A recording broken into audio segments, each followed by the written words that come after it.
Yeah, there's been different times where it'll just be me and Michael.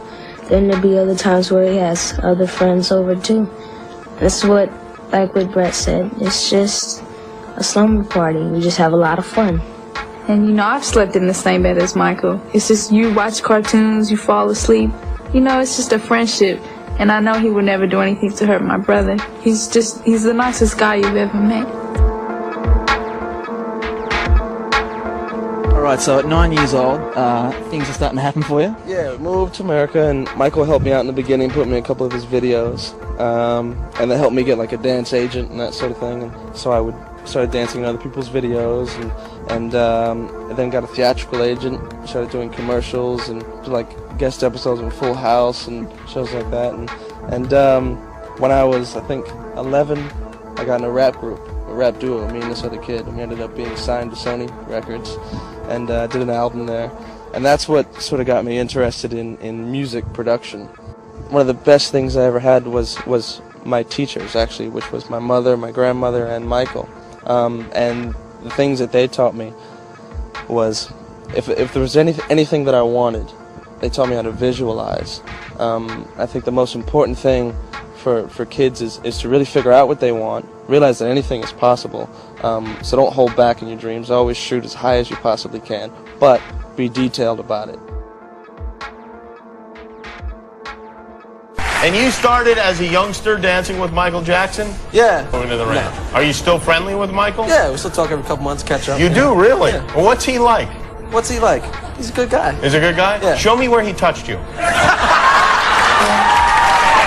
Nothing ever, he touched you, nothing ever like that? No nonsense, no shenanigans? No, but it's like, as long as people don't forget, how talented he is and what he's done for the music industry. Think whatever you want about him, but you can't deny his talent. Yeah.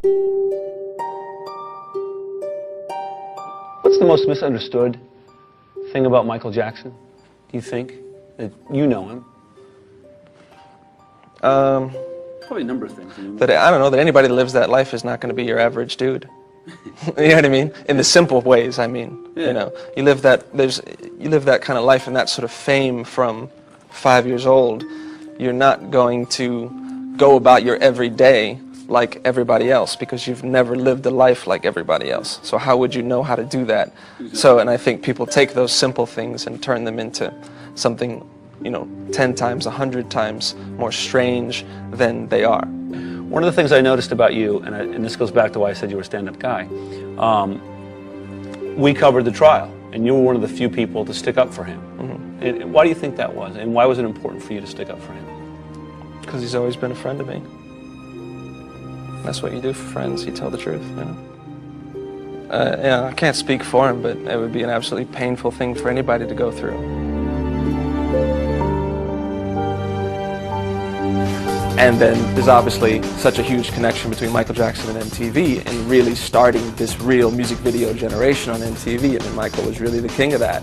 So I like all of those connections, and obviously my connection with Michael and all of that coming together is kind of just one of those serendipitous things where all the elements have come together. So I'm excited for a lot of reasons to be a part of this. In general, with Michael, just had a wonderful relationship. I learned so much from him as an artist and as a kind human being. And it's my goal to try and just continue as much as I can in my own little world. We talk so much about him as the pop legend, which is important, but it's nice to really remember that he was a man, that he was a father, and that's what it's really about, is a father and his children. And he was a wonderful dad, and at least they had the time with him that they did.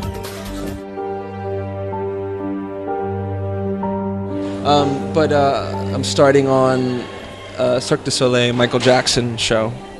So it's the equivalent of the Beatles Love show that they have, or the Elvis show, but for Michael, which is exciting and terrifying all at the same time, because it's such a huge responsibility.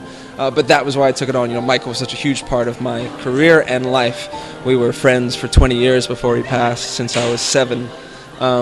So it's an opportunity for me to give back a little bit to his legacy. It's such a big part of his legacy, and to make sure as much as I can that it's done right and that it really represents his essence.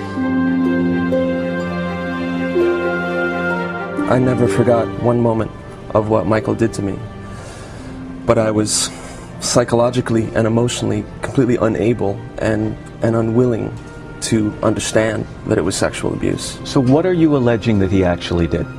He sexually abused me from 7 years old until 14. I know it's a difficult and personal question, but can you be more specific, because you're accusing someone who is deceased of criminal activity? Yeah. So I need you to be a little more specific.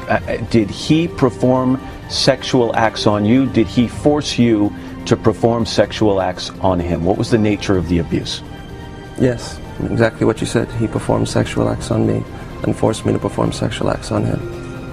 When you testified in 2005, and you took the stand and you raised your right hand and you swore under oath that nothing sexual ever happened between you and Michael Jackson, why did you lie?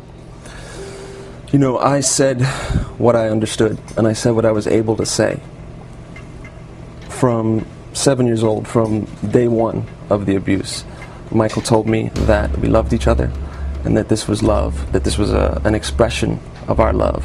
And then you'd follow that up with, you know, but if you ever tell anyone what we're doing, both of our lives and our careers will be over.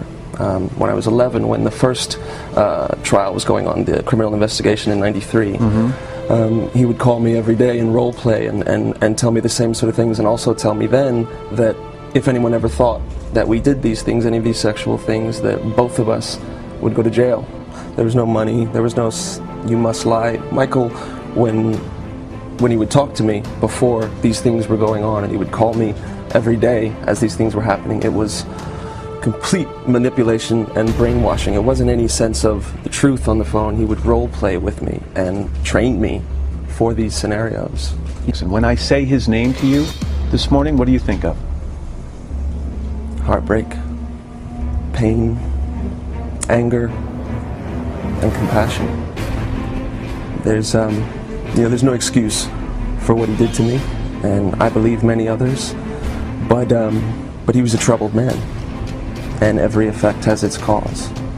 You know, the image that one presents to the world is not the whole explanation of who someone is. You know, Michael Jackson was, yes, an incredibly talented artist, and with an incredible gift.